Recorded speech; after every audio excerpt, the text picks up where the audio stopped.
ధరణి గురించి ఎక్కువ చెప్పుకోని అవసరం లేదు.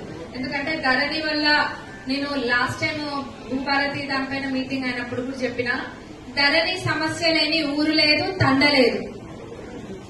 ఎక్కడ చూసినా ధరణి సమస్య ఉంది.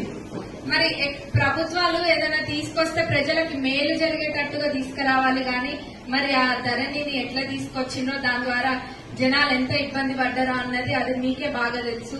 సమస్యల గురించి వస్తూ ఉంటారు. ఇంకా తలలు బాగా కొట్టుకునే స్థాయికి కూడా ఈ పంచాయతీలు చేరినాయి, ప్రాణాలు తీసే స్థాయికి కూడా ఈ పంచాయతీలు చేరినాయి. కాబట్టి ఇది ఇట్లయితే ఇబ్బంది అని చెప్పి అప్పుడు ఎలక్షన్స్ టైంలో తిరిగేటప్పుడు కూడా మీరు చాలా మంది ఏ ఊరికి వెళ్ళినా గానీ ధరణి సమస్యల గురించి చెప్పినారు. ఇది చాలా ఇబ్బందికరమైన సమస్య. కాబట్టి కాంగ్రెస్ ప్రభుత్వం అధికారంలోకి వచ్చినాక మరి భూమి ఎవరైనా భూమి అంటే ఏదో ఉత్తగా ఏదో ఒక వస్తువో లేకపోతే ఏదో కాదు. ఆ భూమి పైన మనకి ఒక అన్ని కనెక్షన్ ఉంటది. అంటే ఒక ప్రేమ పెంచుకుంటాం భూమి పైన. భూమి అంటే మన దాంట్లో మన భూమి మనకు కాకుండా పోతుంది అన్నప్పుడు ఆ బాధ చెప్పలేని బాధ. అవన్నీ కూడా దృష్టిలో పెట్టుకుని ఆలోచన చేసి కాంగ్రెస్ ప్రభుత్వంలో మన అసెంబ్లీలో ఈ చట్టము పాస్ అయింది, మీరందరూ కూడా చూసినారు.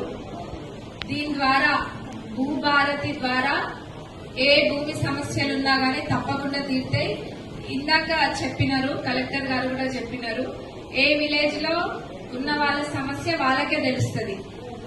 అంతే కదా, మీ ఊర్లో ఏమైతుంది అన్నది ఎంత పిచ్చి ఏమైతుంది అన్న దానిపైన ఊరు వాళ్ళకి ఎక్కువగా అవగాహన ఉంటది.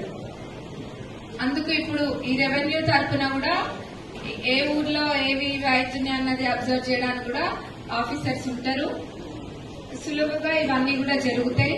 మరి భూభారతి చట్టం అందరికీ, ముఖ్యంగా జనాలందరికీ, రైతులకి, ఇంకా భూమి ఉన్న ప్రతి ఒక్కరికి కూడా దీని ద్వారా న్యాయం జరుగుతుందని ఖచ్చితంగా చెప్తున్నా.